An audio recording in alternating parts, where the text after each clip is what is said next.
Top quality और consistent performance के लिए सिर्फ सिल्वर पंप्स एंड मोटर्स, नाम याद रखना। અમદાવાદમાંથી ઝડપાયેલા 3 નકલી સીબીઆઈ અધિકારી અંગે એક મોટો ખુલાસો થયો છે। 3 નકલી સીબીઆઈ અધિકારીમાં એક બીજેપીનો કોર્પોરેટર હોવાનો ઘટસ્ફોટ થયો છે।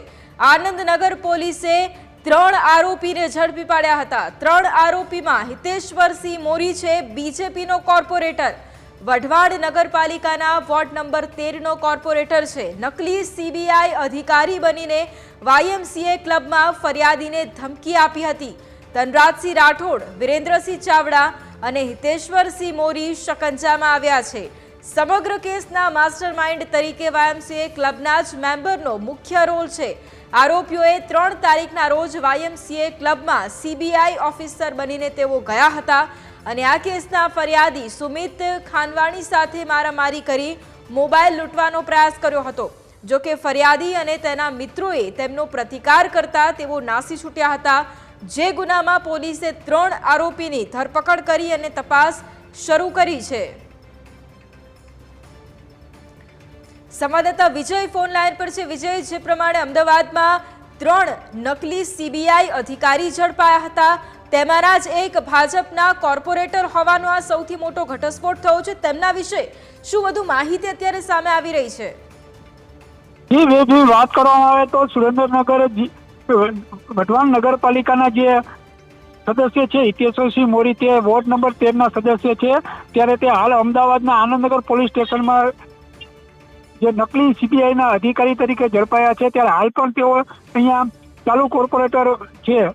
જી બેબી, બિલકુલ। સાથે વિજય, એ પણ જાણવા માંગીશું, કારણ કે જે પ્રમાણે ખુદ કોર્પોરેટર આવા પ્રકારના કાર્યોમાં સામેલ છે, નકલીની જ્યારે મોટી વાતો થતી હોય છે ત્યારે ખુદ બીજેપીના જે નેતાઓ હોય કે પછી કોર્પોરેટર આમાં સામેલ હોય, ત્યારે શું કોઈ પણ વ્યક્તિને આટલા સમયથી આ બધું ચાલતું હતું, ત્યાં કોઈ ખ્યાલ નહોતો આવ્યો અત્યાર સુધી? વાત કરવામાં આવે તો અનેક વખત ભારતીય જનતા પાર્ટીના કોર્પોરેટર અને કાર્યકરો દ્વારા અલગ અલગ ગુનાહિત પ્રવૃત્તિઓમાં સંડોવાયેલા હોય અને ઝડપાયા હોય એના બનાવો બન્યા છે। ત્યારે ફરી એકવાર આ જે ભાજપના સદસ્ય છે નગરપાલિકાના વઢવાણ સુરેન્દ્રનગર સંયુક્ત નગરપાલિકાના, તે પણ આજે સીબીઆઈના અધિકારી તરીકે અમદાવાદમાં ઝડપાયા છે। જી બિલકુલ, આભાર વિજય તમામ જાણકારી માટે। તો જે પ્રમાણે ભાજપના કોર્પોરેટર જ હવે ખુદ આમાં પકડાયા છે અને બીજી તરફ જે 3 નકલી સીબીઆઈ અધિકારી જેમના અંગે એક બાદ એક જે ખુલાસો છે તે પણ અહીંયા થઈ રહ્યો છે।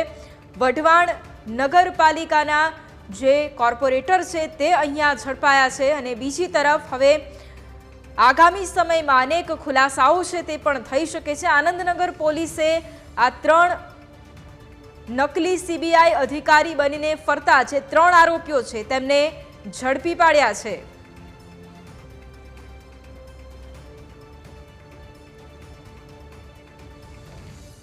તો આજ મુદ્દે સંવાદદાતા મિહિર અમારી સાથે લાઈવ છે। મિહિર, જે પ્રમાણે અમદાવાદમાં 3 નકલી સીબીઆઈ અધિકારી ઝડપાયા છે, સૌથી મહત્વપૂર્ણ બાબત એ જ છે કે ખુદ બીજેપીના કોર્પોરેટર જ એક નકલી સીબીઆઈ અધિકારી બનીને ધાક ધમકી આપતા હતા। મારામારીની ઘટનામાં પણ તેઓ સામેલ છે। આ 3 વ્યક્તિઓ કોણ છે તેની કોઈ કુંડળી મળી છે? બીજા અન્ય જે 2 વ્યક્તિઓ છે તેમની પણ?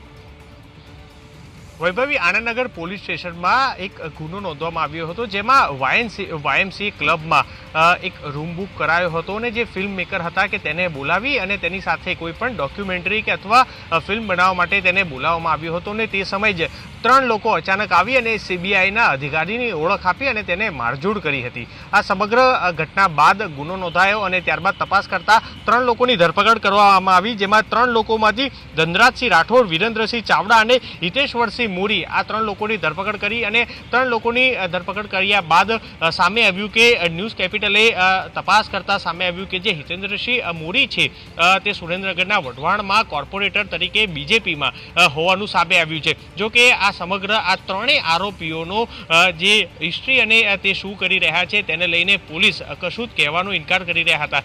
જ્યારે પીઆઈ ભરાઈયા કરીને છે તેમની સાથે પૂછતાછ કરી અને તેની સાથે પણ જ્યારે ઇન્ટરવ્યૂ લીધું જે ત્યારે પણ તે સ્પષ્ટતા કરતા ન હતા, કારણ કે આ આરોપીઓ શું કામકાજ કરે છે તેને લઈને તે પૂછતાછ કરતા તે કશું જ બોલ્યા ન હતા. એટલે ક્યાંક ને ક્યાંક પોલીસની કામગીરી પણ શંકાના દાયરામાં છે, કારણ કે જ્યારે આ ઘટના બની હતી ત્યારે જે અરજદાર હતા, જે ફરિયાદી હતા, તેને પણ પોલીસ ઉપર અનેક આક્ષેપ કર્યા હતા કે કારણ કે આ ઘટના બન્યા બાદ 5 થી 6 દિવસ પછી ફરિયાદ નોંધવામાં આવી હતી.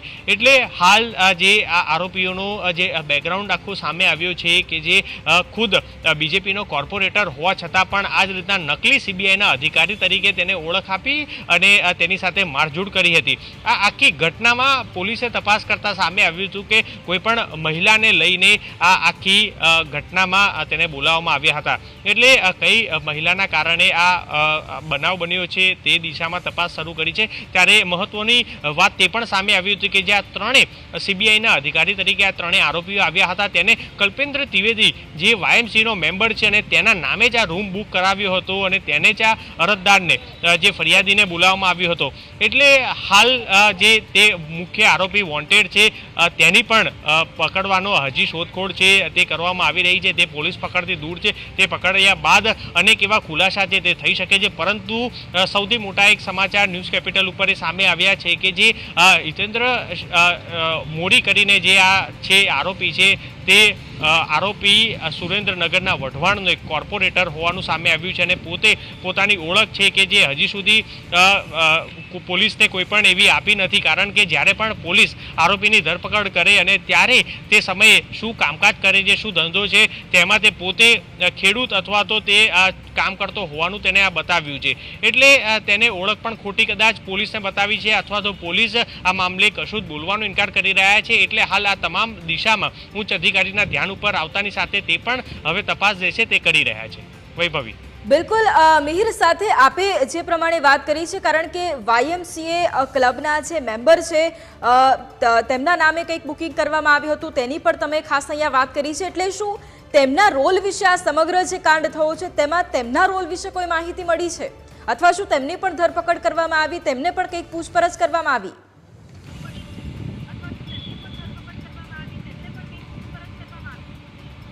આ કેસનો આખો મુખ્ય સૂત્રધાર છે કે જેને વાયએમસી ક્લબમાં રૂમ બુક કરાવ્યો હતો તે વાયએમસી ક્લબનો મેમ્બર હિતેન્દ્ર ત્રિવેદી છે અને માફ કરશો કલ્પેન્દ્ર ત્રિવેદી જે આ હજી પણ તે વોન્ટેડ છે. એટલે આ આરોપી આનંદનગરનો જ રહેવાસી છે અને તેનો રોલને લઈને તે મુખ્ય આરોપી હોવાના કારણે તે એની ધરપકડ થયા બાદ આખું સમગ્ર ઘટના છે કે તે સામે આવી શકે છે.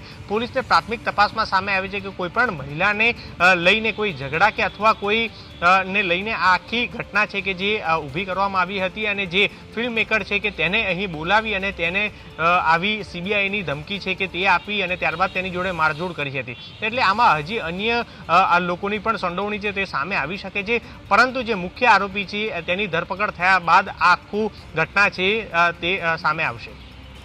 બિલકુલ, આભાર મિહિર તમામ જાણકારી માટે. તો જે પ્રમાણે 3 નકલી સીબીઆઈ અધિકારી જે ઝડપાયા હતા અમદાવાદમાંથી તેમાં એક કોર્પોરેટર છે તેવી માહિતી અહીંયા સામે આવી રહી છે. આ ઘટસ્ફોટ થઈ રહ્યો છે 3 આરોપીમાં હિતેશ્વરસિંહ મોરી કે જે બીજેપીનો કોર્પોરેટર છે, વઢવાણ નગરપાલિકાના વોર્ડ નંબર 13નો આ કોર્પોરેટર છે કે જે નકલી સીબીઆઈ અધિકારી બનીને ધમકાવતો હતો તેમજ ડરાવતો હતો. નકલી સીબીઆઈ અધિકારી બની વાયએમસીએ ક્લબમાં ફરિયાદીને તેણે ધમકી પણ આપી. ધનરાજસિંહ રાઠોડ, વિરેન્દ્રસિંહ ચાવડા અને હિતેશ્વરસિંહ મોરી જે હવે શકંજામાં પણ આવ્યા છે, પરંતુ જે વાયએમસીએ ક્લબનો જે મેમ્બર છે, જે મુખ્ય સૂત્રધાર છે, તે હજી સુધી પોલીસ શકંજામાં નથી. તેને વોન્ટેડ જાહેર કરવામાં આવ્યો છે અને આગામી સમયમાં તેની પણ પૂછપરછ થશે. જો તે પકડાશે તો તેની પણ પૂછપરછ કરવામાં આવશે અને અનેક ખુલાસાઓ પણ થાય તેવી પણ અહીંયા શક્યતા છે. આ સમગ્ર કેસના માસ્ટર માઇન્ડ તરીકે વાયએમસીએ ક્લબના જ મેમ્બરનો જે મુખ્ય રોલ છે તે અહીંયા સામે આવી રહ્યો છે અને આરોપીઓએ 3 તારીખના રોજ વાયએમસીએ ક્લબમાં સીબીઆઈ ઓફિસર બનીને તેઓ ગયા હતા અને આ કેસના ફરિયાદી જે સુમિત ખાનવાણી છે તેમની સાથે મારામારી કરી હતી.